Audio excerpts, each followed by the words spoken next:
Bismillahirrahmanirrahim. Assalamualaikum warahmatullahi wabarakatuh.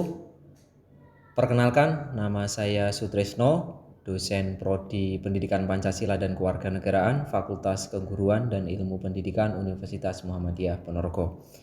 Pada kesempatan ini sedikit akan saya sampaikan tentang proses pembelajaran mata kuliah yang saya ampu. Dalam hal ini mata kuliah strategi pembelajaran PPKN pada subpoin materi hakikat konsep keterampilan dasar mengajar.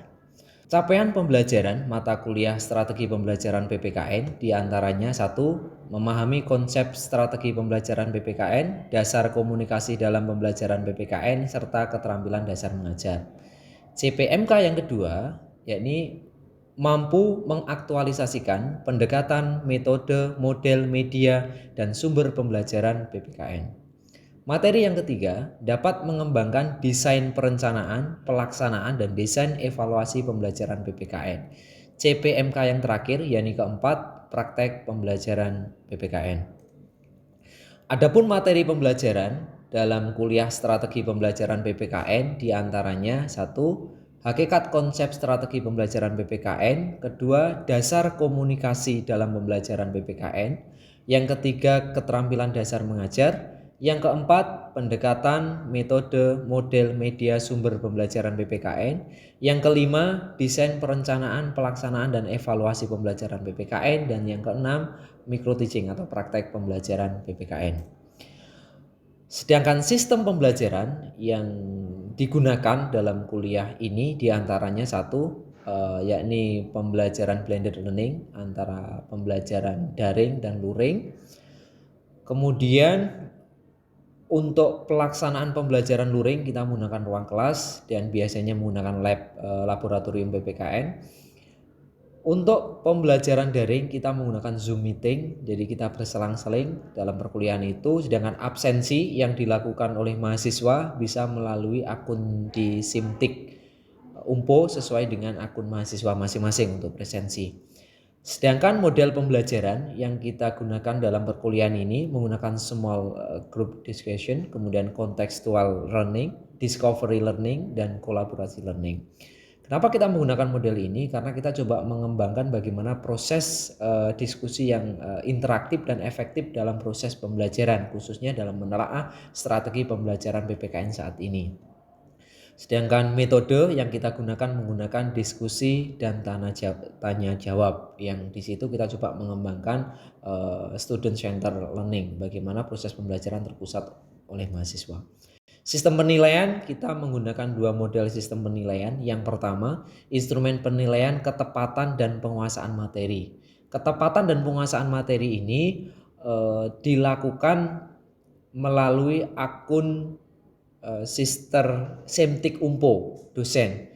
Adapun indikator penilaiannya, yang pertama ada penguasaan materi yang terorganisir, yang kedua kemampuan berkomunikasi, yang ketiga kemampuan menjawab pertanyaan, yang keempat kemampuan dalam menyampaikan materi. Seperti itu untuk instrumen yang pertama. Instrumen yang kedua, ini instrumen penilaian berbasis unjuk kerja atau project, di mana nanti mahasiswa ada praktek pembelajaran, praktek mengajar atau micro teaching, dan proyek-proyek yang lain tentang menelaah berbagai proses dinamika pembelajaran PPKN saat ini di berbagai jenjang tingkatan.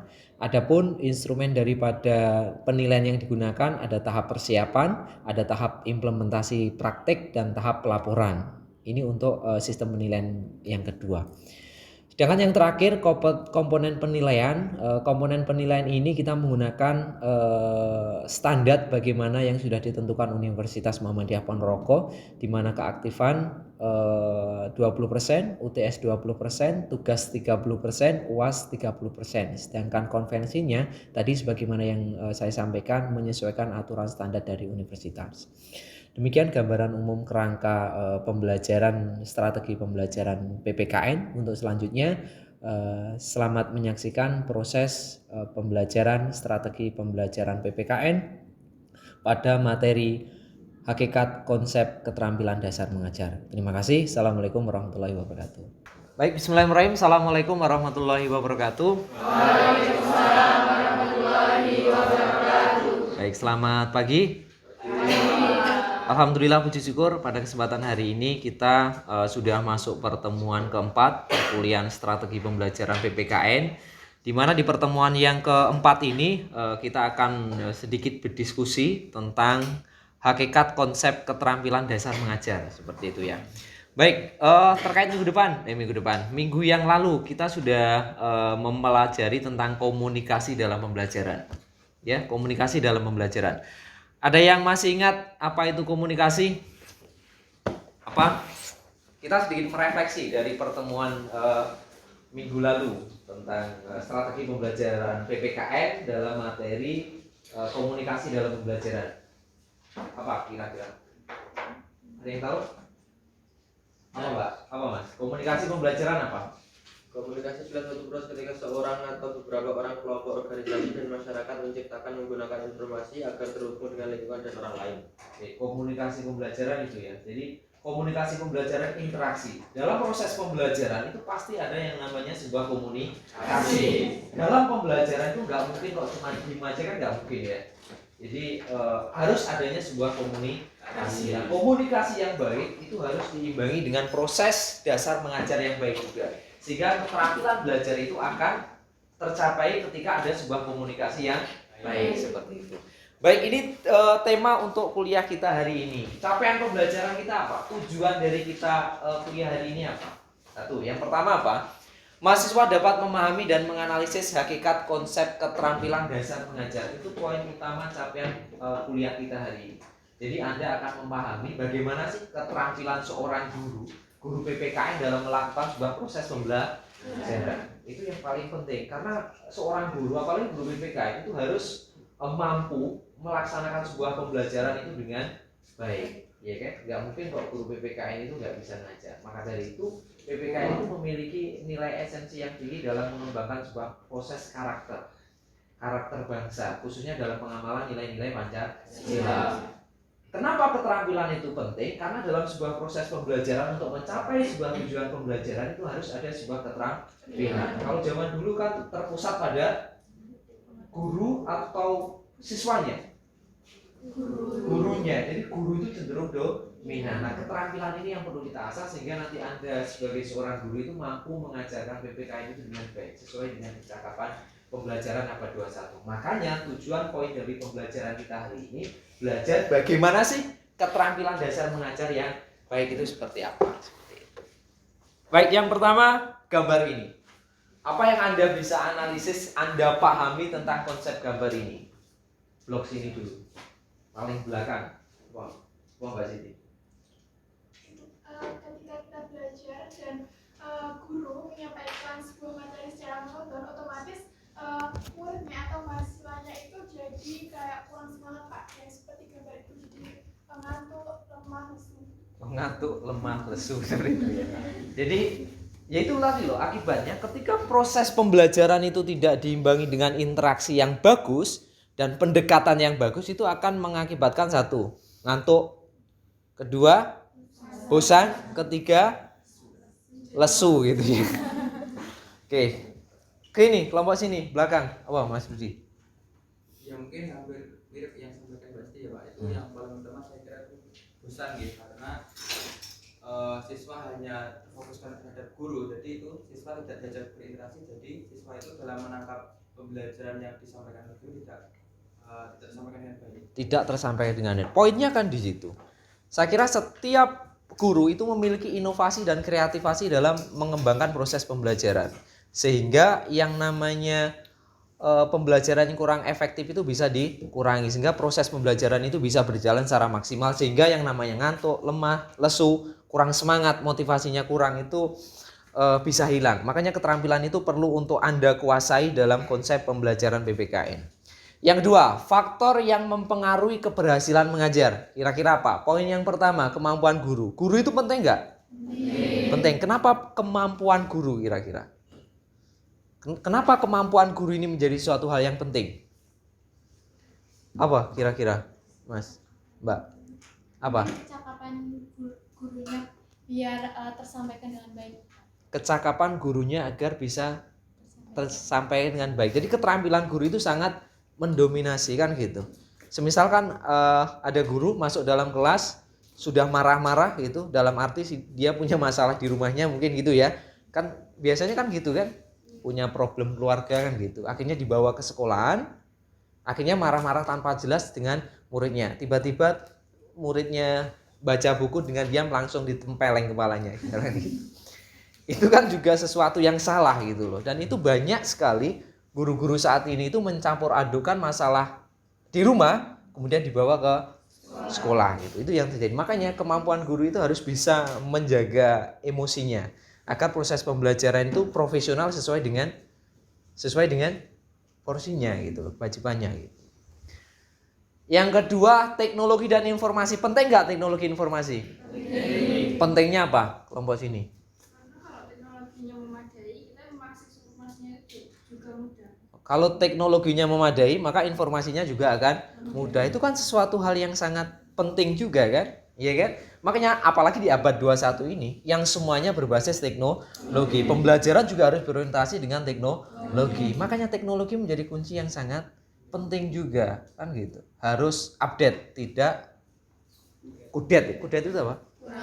Kurang update. Apalagi Anda itu masuk generasi abad 21 sing semuanya itu wis serba teknologi. Ketika Anda menjadi seorang guru juga harus berbasis teknologi gitu loh. Anda misalkan yang ngajar di tempat kemudian dimanapun bisa. Sekarang semuanya berbasis teknologi. Tapi itu yang harus kita siapkan. Teknologinya seperti apa? Sehingga walaupun kita dalam pembelajaran online itu tetap materi bisa tersampaikan. Keterampilan yang akan kita capai tujuan pembelajaran juga tersampaikan. Itulah poin dari teknologi informasi. Kedua, sarana dan prasarana. Mendukung nggak sarana dan prasarannya ini?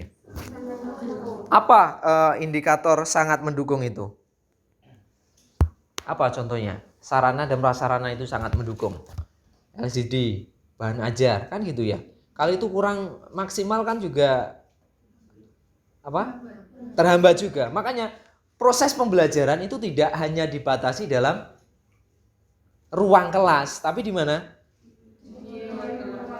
Di luar negeri. Di luar kelas ataupun manapun itu kan bisa kan. Jadi tergantung bagaimana interaksi kita di musola, di warung kopi misalkan ya. Itu semuanya bisa. Bagaimana tinggal kita memanajemen. Nah, interaksi itulah yang kita penting. Sehingga sarana prasarana saat ini mendukung juga. Soalnya proses pembelajaran itu tidak hanya dilakukan di dalam kelas saja, tapi bisa dilakukan di mana-mana. Tinggal manajemen seorang guru tadi. Keaktifan peserta didik, ya kan? Guru nih wis lemah, lesu, nggak semangat, cemberut aja. Apa yang terjadi? Keaktifan peserta didik kurang kan? Apalagi guru datang, silakan buka halaman 17. Anda rangkum, itu kan nggak ada interaksinya, aktivitasnya juga nggak ada. Makanya wajib ketika Anda datang itu menggunakan pendekatan saintifik. Bagaimana mengamati, menalar, menganalisis itu harus Anda kembangkan. Dalam proses pembelajaran literasi itu harus Anda gunakan juga, ya kan? Kelas ya boleh langsung silakan Anda baca ini. Kemudian kita diskusi, simpulkan. Apa itu akan mengembangkan yang namanya keaktifan peserta didik. Kenapa banyak peserta didik yang tidak aktif? Karena gurunya tidak aktif. Kalau peserta didik itu cenderung ditanyai, didekati dengan pendekatan student centered learning, terpusat pada peserta didik, itu kan mereka juga akan lebih paham. Yang terjadi saat ini, guru itu tidak menggunakan pendekatan student centered learning tadi. Hanya berbasis tentang opo penake itu, apa mudahnya gitu. Pokoknya gampangnya piye gitulah. Yang penting nggak ribet, yoi saya ngajar itu. Apalagi itu yang sudah terjadi pada guru-guru senior mungkin ya. Tapi kalau yang muda itu harus memiliki kreativitas dan inovasi gitu. Motivasi itu penting. Jadi ketika nanti Anda mengajar, keberhasilan dalam mengajar itu harus ada yang namanya motivasi. Contohnya, selamat pagi, bagaimana hari ini kabarnya? Luar biasa. Ya, gitu kan. Pokoknya guru itu datang dengan ceria, siswanya itu juga ceria gitu. Contohnya seperti itu. Makanya motivasi itu penting sekali. Hari ini apa kabarnya? Ada yang punya masalah? Curhat bareng-bareng, diskusi bareng-bareng tentang masalahnya gitu misalkan. Yang berkaitan dengan materi juga. Itu hal sedikit motivasi itu loh. Coba Anda, kenapa siswa-siswa itu nakal di kelas? Ada beberapa hasil penelitian menunjukkan kenapa nakal di kelas. Karena kurang perhatian dari seorang guru. Wes nakal, kemudian gurunya cenderung tidak mau mendekati, sudah mengejas dia itu juga nakal. Apa yang terjadi? Semakin menjauh gitu. Itu yang terjadi. Makanya kita harus paham tentang itu. Lingkungan itu apa? Faktor yang mempengaruhi keberhasilan. Lingkungan itu apa? Ya lingkungan kan, proses pembelajarannya kan itu harus memadai gitu dalam berinteraksi mencapai keberhasilan pengajaran. Tadi lingkungan kelas itu bisa di mana? Tidak terpaku dalam kelas itu. Kemudian ini kemampuan guru. Kemampuan guru. Apa kira-kira kemampuan guru itu? Kita analisis satu-satu nanti. Kemampuan guru. Dalam mengajar ada 2 kemampuan pokok yang harus dikuasai oleh guru, dosen, instruktur, widyatama. Apa salah satunya? Menguasai materi dan bahan ajar. Materi dan bahan ajar. Itu yang harus Anda sampaikan.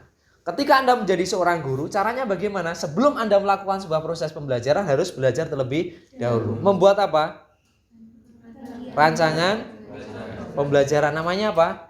RPS. Itu penting sekali karena RPS itu merupakan indikator untuk Anda melakukan sebuah proses pembelajaran. Strategi guru dalam sebuah pengajaran itu harus membuat RPS yang sesuai dengan topik pembahasannya, materinya.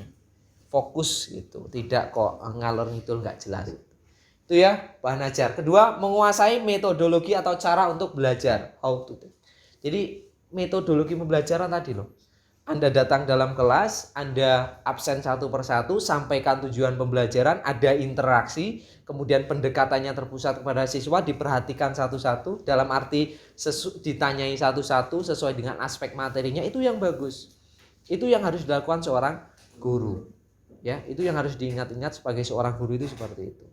Banyak masalah yang terjadi karena guru kurang perhatian dengan siswanya gitu, ya kan? Itu yang terjadi saat ini. Makanya mindset seperti itu harus kita kembangkan, apalagi Anda termasuk guru abad 21, guru yang tidak lepas dengan teknologi, semuanya harus berbasis dengan kemampuan pengembangan profesional guru yang baik seperti itu. Kemampuan guru. Yang selanjutnya apa? Selain kemampuan guru, keterampilan dasar mengajar. Keterampilan dasar mengajar adalah kemampuan atau keterampilan yang khusus yang harus dimiliki oleh seorang guru, dosen dan seterusnya. Wajib nggak seseorang itu memiliki keterampilan mengajar ini? Perlu nggak? Perlu. Apa alasannya? Apa Mbak? Karena seorang guru jika tidak memiliki keterampilan, otomatis dalam penyampaiannya pun juga berpengaruh pada siswanya. Ya, kalau kurang keterampil berarti berpengaruh terhadap siswanya. Makanya sekali lagi ini kita tegaskan kembali bahwa keterampilan itu sangat penting sekali untuk mencapai efektivitas, efisiensi dan profesionalisme.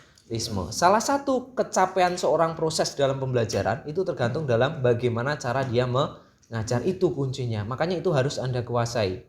Sehingga dalam proses pembelajaran itu bisa berjalan sesuai dengan tujuan apabila guru itu memiliki keterampilan. Keterampilan apa tadi? Faktor-faktor pendukung yang sudah kita diskusikan tadi. Itu yang menjadi indikator tercapainya sebuah proses pembelajaran yang baik. Gitu ya. Itu keterampilan dasar mengajar. Ini apa maksudnya? Ada yang bisa mendeskripsikan?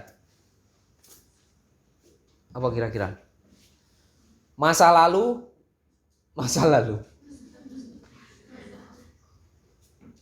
Ilmu pengetahuan itu hanya di apa gambarnya? Maksudnya apa? Ayo coba. Ayo, siapa yang bisa? Blok sini apa? Apa Mbak? Ini yang dulu, maksudnya proses pengajaran yang dulu itu seperti itu. Maksudnya apa? Ada anak seorang guru, di kepalanya ada apa bahasanya? Corong. Kemudian dimasukkan itu ilmu. Intinya apa? Dituangkan saja tapi Tidak masuk ke dalam kepalanya. Apa sini? Oh Mas, Mbak. Kayak gurunya itu lebih aktif memberikan pengetahuan, tapi muridnya itu dibiarkan cuma menerima dari pengetahuan dari gurunya itu Ya, tanpa ingin mencari tahu. Jadi terpusat pada siapa? Guru. Jadi guru itu cuma langsung mengasihkan yang pengetahuan. Kalau sekarang harus beda. Sumber pengetahuan, sumber pembelajaran itu banyak. Pengetahuan itu kan tidak hanya aspek pengetahuan aja yang diperlukan saat didik, tapi aspek apa? K1 aspek, KI1 sikap spiritual, KI2 sosial, KI3 kognitif, pengetahuan, yang 4 keterampilan. Ini yang harus dikuasai dalam konsep pembelajaran yang akan datang. Bagaimana interaksi ya. Sekarang model pembelajaran itu berbasis pada pro siswa, menggunakan pendekatan model pembelajaran project. Tujuannya apa? Untuk mengembangkan profil pelajar Pancasila. Kan itu luarannya. Kan itu tujuan kita. Ya, tujuan dalam pembelajaran di situ. Yang akan pembelajaran yang akan Anda lakukan dalam proses pembelajaran apa kaitannya keterampilan mengajar saat tadi? Kalau dari deskripsi gambar ini apa yang bisa Anda simpulkan? Iya. Diskusi. Apalagi, Mas? Bertanya, apalagi? Mencari tahu. Apalagi? Bertukar pikiran.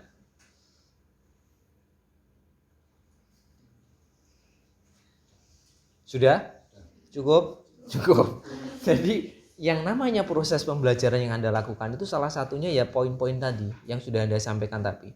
Di sisi lain harus diimbangi dengan keterampilan mengajar yang baik. Itu yang paling penting di situ sehingga proses pembelajaran itu bisa tercapai dengan baik.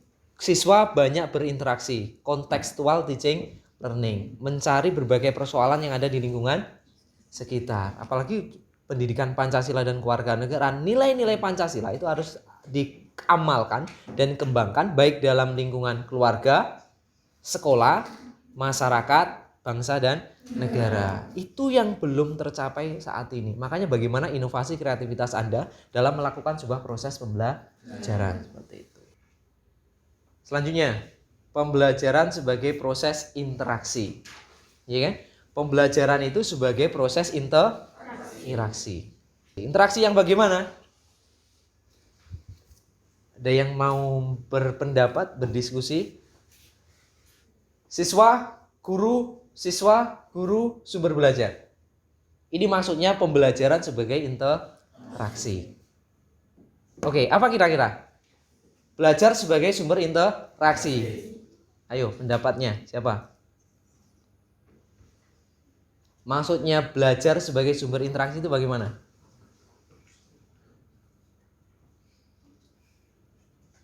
Apa Mas? Mas Rudi, apa? Iya apa? Mungkin yang dimaksud itu adalah siswa itu terlibat dalam proses pembelajaran. Artinya kan kayak yang gambar belakangan tadi kan guru hanya sekedar memberikan ilmunya kepada siswa, tapi ini siswa terlibatkan dalam pembelajaran tersebut. Oke, intinya siswa itu terlibat dalam setiap kegiatan. Contohnya, siswa bisa berinteraksi dengan sesama siswa. Siswa bisa langsung mencari sumber pembelajaran. Siswa berinteraksi dengan guru. Guru mencari sumber pembelajaran. Siswa dengan guru saling berinteraksi. Itu namanya proses interaksi yang harus kita kembangkan dalam proses pembelajaran saat ini gitu. Yang selanjutnya, keterampilan dasar mengajar. Apa sih yang menjadi keterampilan dasar mengajar seorang guru itu? Menurut hasil penelitian Turni, 1. Membuka dan menutup pembelajaran. Buka tutup itu penting sekali. Bagaimana ketika dalam kita membuka pelajaran itu harus penuh semangat, memberikan motivasi. Menutup juga seperti itu, harus merefleksikan proses pembelajaran yang sudah disampaikan tadi. Dan guru itu jangan terlalu banyak menyampaikan materi-materi, tapi bagaimana siswa itu mencari materi sendiri. Kemudian kita olah, kita diskusikan, kita observasikan dalam kegiatan berbasis project. Itu yang sangat penting sekali, membuka dan menutup. Yang kedua, bertanya. Tadi saya sampaikan bahwa dalam memulai pembelajaran itu siswa itu harus membaca, setelah membaca harus interaksi, bertanya. Itu penting sekali untuk mengetahui sejauh mana pemahaman peserta didik. Ketiga, menjelaskan. Guru bagaimana menjelaskan? Gaya tahu gaya? Gaya guru berinteraksi itu juga selain beda-beda juga mempengaruhi. Coba guru yang diam aja dengan berdiri dan interaksi lebih enjoy mana? Berdiri dan interaksi itu karena kedekatan emosionalnya ada. Itu yang harus Anda kembangkan. Apalagi guru PPKN itu jomir. Jangan hanya duduk aja, tapi ceria, happy, berinteraksi gitu. Ya, itu jadi Penjelasan tadi mengaruhi, mengadakan variasi pembelajaran di masjid, di lapangan, langsung ke DPR gitu misalkan, ya. Itu boleh project berbasisnya seperti itu. Itu keterampilan dasar mengajar yang perlu dikuasai. Keterampilan bertanya. Membuka pelajaran. Contohnya apa? Menarik perhatian siswa, membangkitkan motivasi belajar, memberi acuan, membuat kaitan. Penting sekali. Membuka itu harus ada 4 unsur ini. Bagaimana 4 unsur ini Anda kembangkan dalam proses pembelajaran.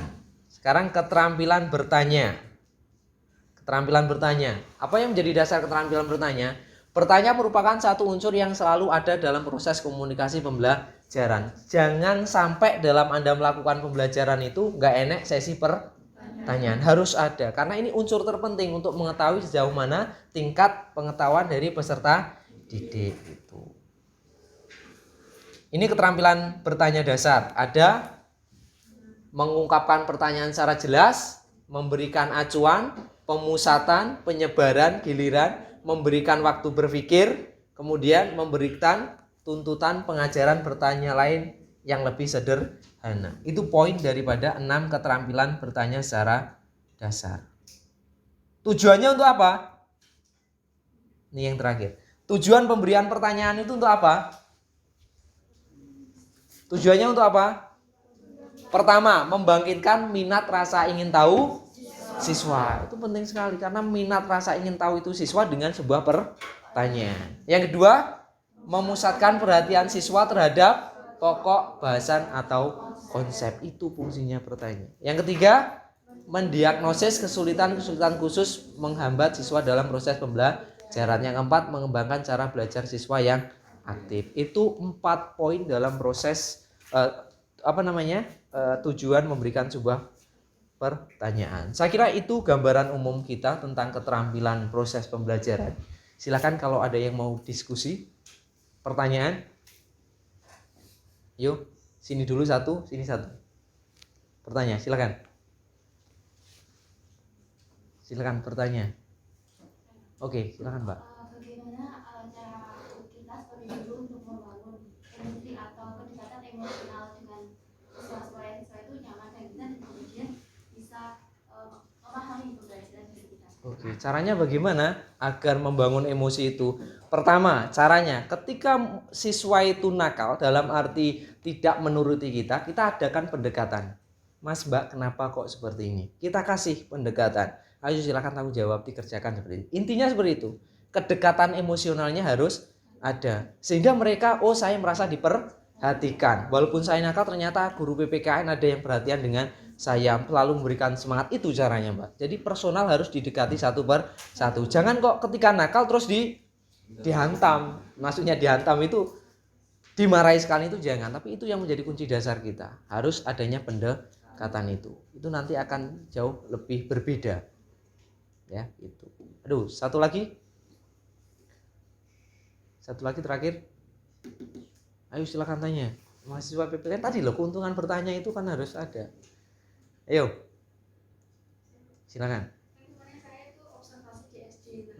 SD-nya itu sarprasnya kurang mendukung, tapi kayak tenaga pengajarnya itu seperti energi, punya keterampilan dalam pembelajaran. Nah, itu tuh dalam pembelajaran itu apakah memungkinkan keberhasilan pembelajaran walaupun sarprasnya tidak mendukung, tapi gurunya mempunyai keterampilan seperti itu. Oke, itu sangat mendukung sekali Mbak. Makanya yang menjadi dasar proses pembelajaran selain cara parana itu tidak mendukung, keterampilan seorang guru. Ketika guru itu sangat energik, memiliki motivasi yang tinggi, itu pasti pembelajaran akan mudah dipahami oleh peserta didik sehingga akan berjalan secara lancar. Intinya seperti itu. Jadi prasarana itu sebenarnya nomor 2. Yang paling utama bagaimana guru itu mampu manajemen, mampu mengelola proses pembelajaran dengan baik. Itu kuncinya. Jadi maka dari itu capaian kita hari ini setelah Anda mengetahui keterampilan tadi, bagaimana Anda menyiapkan retorika tahu? Cara ngomong, kemudian gaya Anda mengajar, pendekatan emosionalnya harus ada. Itu kuncinya yang harus Anda pahami dalam konsep pengembangan keterampilan mengajar tadi. Itu ya. Saya kira itu untuk diskusi kuliah hari ini. Insya Allah nanti kita akan minggu depan akan mendiskusikan bagaimana tugas proyek kita. Jadi minggu depan silahkan Anda analisis bagaimana proses pembelajaran yang terjadi dalam lembaga-lembaga pendidikan, baik di tingkat SMP dan SMA. Nanti proyeknya seperti itu, silahkan nanti Anda analisis faktor-faktor penghambatnya apa, penyebabnya bagaimana, kemudian kira-kira solusi dari masalah itu apa. Nanti kita akan diskusikan minggu depan seperti itu. Gitu ya.